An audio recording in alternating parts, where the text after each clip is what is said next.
Hello friends, welcome back to my channel. तो जैसा कि आपको पता है कि बीपीएससी का डेट आ चुका है। कुछ दिन पहले, एक दो दिन पहले नोटिफिकेशन आया जिसमें कि हमें पूरा कैलेंडर बता दिया गया है कि कब एग्ज़ाम होगा, कब रिजल्ट आएगा। साथ ही साथ एईडीओ के बारे में भी हमें पता है कि अभी अप्रैल में एग्ज़ाम होने वाला है। एंड जो बीपीएससी का डेट अनाउंस हुआ है वो है 27 जुलाई। सो अब ये देखना है कि तैयारी कैसे करें। एंड अभी आपको पता है कि हमेशा से जो है वो डेट थोड़ा पहले है, क्योंकि पिछली बार जो डेट था वो सितंबर में होता था। उससे पिछली बार भी हुआ था, सितंबर में ही डेट था, बट हाँ थोड़ा एक्सटेंड हुआ था। सो ये भी जो डेट है वो टेंटेटिव है, बट हमें इसे ही एक्चुअल मान के चलना है, क्योंकि गवर्नमेंट का कोई ठीक नहीं है। टेंटेटिव है, उस पर एग्ज़ाम हो भी सकता है और बढ़ा भी तो अच्छा ही है, लेकिन एक दिमाग में ये चीज़ लेके रखनी है कि एग्ज़ाम 27 जुलाई को ही होगा। सो इस बारे में अब तैयारी कैसे करें एंड क्या स्ट्रेटजी होनी चाहिए तैयारी के लिए, इस बारे में थोड़ा सा मैं आपको आपसे बात करना चाहूँगी। एंड आपका भी जो एक्सपीरियंस होगा एंड जो भी आपका सजेशन होगा आप वो कमेंट में दे सकते हैं, या फिर आप टेलीग्राम पे भी शेयर कर सकते हैं, जहाँ पे बाकी सारे लोगों को भी हेल्प मिलेगी एंड मुझे भी हेल्प मिलेगी। सो इस एग्ज़ाम में दो तीन तरह के स्टूडेंट अपीयर होंगे। पहले तो वो वैसे होंगे जो पहली बार एग्ज़ाम देंगे, उनका ये फर्स्ट अटैम्प्ट होगा। और बहुत सारे स्टूडेंट ऐसे होंगे जिनका ये सेकंड फोर्थ अटैम्प्ट होगा। एंड तीसरे ऐसे स्टूडेंट होंगे जिन्होंने पहले प्री क्वालिफाई किया होगा, मेंस क्वालिफाई किया होगा, देन फिर से वो प्रीलिम्स क्वालिफाई, मतलब फिर से वो प्रीलिम्स देंगे। इस तरीके के स्टूडेंट होंगे। तो हमने एक चीज़ देखी कि इसमें बेसिक, मतलब यहाँ लेवल से लेके अपर लेवल तक के लोग हैं। जो लोग पहले अप्लाई करेंगे, पहला अटेम्प्ट है जिनका, और साथ ही ऐसे लोग भी अप्लाई करेंगे जो बहुत टाइम से एग्ज़ाम देते आ रहे हैं। उन्होंने एग्ज़ाम क्वालिफाई किया है, रिजल्ट आया है, लेकिन मेरिट लिस्ट नहीं बन पाया या फिर मेंस क्वालिफाई नहीं हो पाया, जिसकी वजह से वो फिर से प्रीलिम्स देंगे। तो ये इतने सारे स्टूडेंट देंगे एग्ज़ाम, और सेम प्लेटफॉर्म होगा, सेम लेवल होगा सबका एग्ज़ाम के दिन, मतलब सेम होगा। सो इस टाइम पे हमें क्या अपनानी चाहिए रणनीति। तो मेरे दिमाग में एक चीज़ था कि देखो, जो लोग पहली बार एग्ज़ाम दे रहे हैं उन्हें तो अच्छे से उन्होंने उन्होंने अपना सिलेबस कंप्लीट कर किया ही होगा। अगर सिलेबस नहीं कंप्लीट हुआ है तो अभी जितना जल्दी हो सके उन्हें अपना जो बेसिक सिलेबस है वो तो कंप्लीट करना ही चाहिए, और साथ में मेंस का भी पढ़ना चाहिए। क्योंकि देखो, एग्ज़ाम में होता है ना, जो लोग मेंस पढ़े रहते हैं अच्छे से, प्रीलिम्स में वो बहुत ज़्यादा हेल्प करता है। सिर्फ आप प्रीलिम्स को, मतलब ऐसा नहीं है कि जो बीपीएससी है उसका प्रीलिम्स का सिलेबस एकदम अलग है एंड मेंस का सिलेबस एकदम अलग है, तो ऐसा नहीं है। प्रीलिम्स मेंस आपको साथ लेके पढ़ना होता है, तभी आप एग्ज़ाम में अच्छा परफॉर्म कर पाओगे।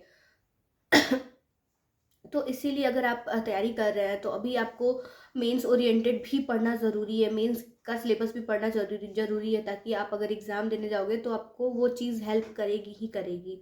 एंड बाकी जो लोग एग्ज़ाम पहले से देते आ रहे हैं उन्हें तो पता ही है कि कैसे क्या करना है।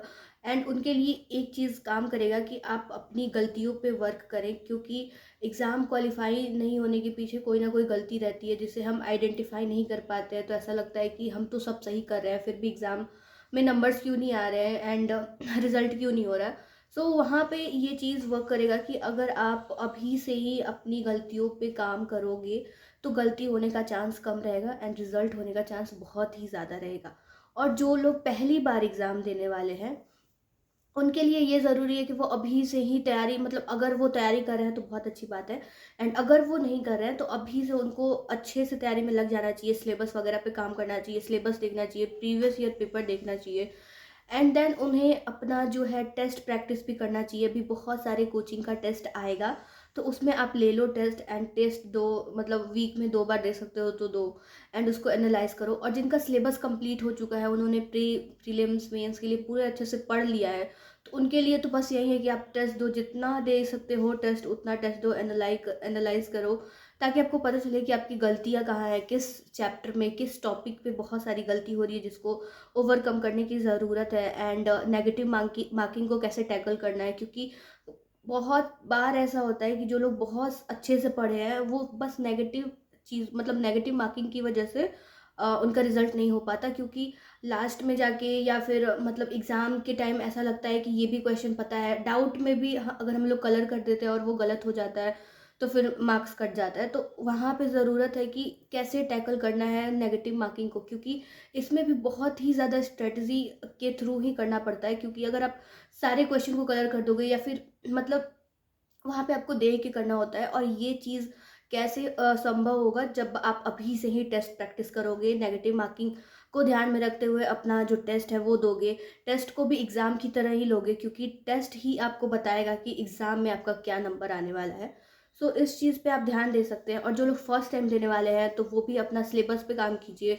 साथ ही में मेंस के लिए मेंस को भी पढ़ते रहिए, क्योंकि मेंस का सिलेबस बिल्कुल भी ऐसा मत सोचना कि अलग है तो आपको अलग से मेंस पढ़ने की ज़रूरत है। प्रीलिम्स क्वालिफाई होगा उसके बाद मेंस पढ़ेंगे, ऐसा कुछ नहीं है। मेंस को साथ में लेके चलो, क्योंकि आपका मेरे को लगता है कि 30 से 40% जो होता है वो मेंस का, अगर आप सिलेबस अच्छे से पढ़े हो तो वो प्रीलिम्स में आपको काम आएगा।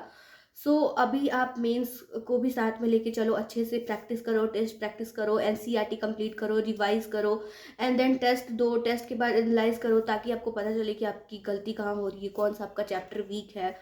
एंड अभी पैनिक होने का ज़रूरत नहीं है कि अभी एग्ज़ाम आ गया तो एकदम पैनिक हो गए कि क्या करना है क्या नहीं करना है, ऐसा कुछ नहीं है। आप नॉर्मल पढ़ते रहो, मतलब डेली आपका जो भी टारगेट है उसको कंप्लीट करो तो हो जाएगा, ऐसा नहीं है। पता है, प्रीलिम्स क्वालिफाई करने के लिए अगर आप 1.5 से 2 3 नहीं, फिर भी 1.5 से 2 ढाई महीना अगर आप डेडिकेट होकर प्रीलिम्स के लिए पढ़ लेते हो तो इनफ होता है प्रीलिम्स क्वालिफाई करने के लिए। बाकी सारा गेम मेंस का होता है, क्योंकि अगर आप प्रीलिम्स क्वालिफाई कर गए, मेंस का तैयारी नहीं है, तो फिर आप कुछ नहीं कर सकते, फिर मेंस फेल ही होना है। तो इससे अच्छा है कि जब भी आप तैयारी करो तो वो दोनों को साथ लेके चलो, ताकि आपका प्रीलिम्स भी क्वालिफाई हो और बैक टू बैक मेंस भी क्वालिफाई हो जाए। तो दोनों सिलेबस को ध्यान में रख के चलना है। एंड मैं आपको अपने टेलीग्राम का लिंक डिस्क्रिप्शन में दे देती हूँ, साथ ही आपको कमेंट बॉक्स में भी मिल जाएगा पिन किया हुआ। वहाँ पे आपको बहुत सारे एग्ज़ाम का मिल जाएगा पीडीएफ, टेस्ट प्रैक्टिस। मैंने अभी रिसेंट में एईडीओ का डाला है, वहाँ पे आपको सारा टेस्ट मिल जाएगा एईडीओ का। आप वहाँ से पीडीएफ को डाउनलोड करके या फिर पीडीएफ को अपने पास प्रिंट करा के उसको दे सकते हैं। यहाँ पे आपको बीपीएससी का भी टेस्ट वगैरह सब कुछ मिल जाएगा, तो आप उसको चेकआउट कर कीजिएगा ज़रूर। एंड और भी कुछ क्वेश्चन होता है तो आप कमेंट कर सकते हैं या फिर मेरे को टेलीग्राम पे मैसेज कर सकते हैं। और अगर मेरी कोई चीज़ आपको मतलब गलत लगी हो कि मैंने गलत बोला है, तो आप मेरे को करेक्ट भी कर सकते हो। कोई भी सजेशन होता है तो आप मेरे को दे सकते हो कमेंट में या फिर टेलीग्राम पे। एंड टेलीग्राम ग्रुप में भी आप मैसेज करके एक दूसरे से डिस्कस कर सकते हो कि क्या कैसे करनी है। एंड वहाँ पे आपको बहुत सारा बुक वगैरह मिल जाएगा जो कि आपकी तैयारी में आपको बहुत ज़्यादा हेल्प करने वाला है, तो उसको टेलीग्राम को ज़रूर ज्वाइन कर लीजिएगा। सो इस वीडियो में इतना ही। आई होप कि वीडियो आपको इन्फॉर्मेटिव लगा होगा, तो प्लीज़ इसको लाइक एंड सब्सक्राइब ज़रूर कीजिएगा। एंड लिंक आपको डिस्क्रिप्शन में मिल जाएगा, तो आप वहाँ से ज्वाइन हो सकते हैं। Thank you so much, bye.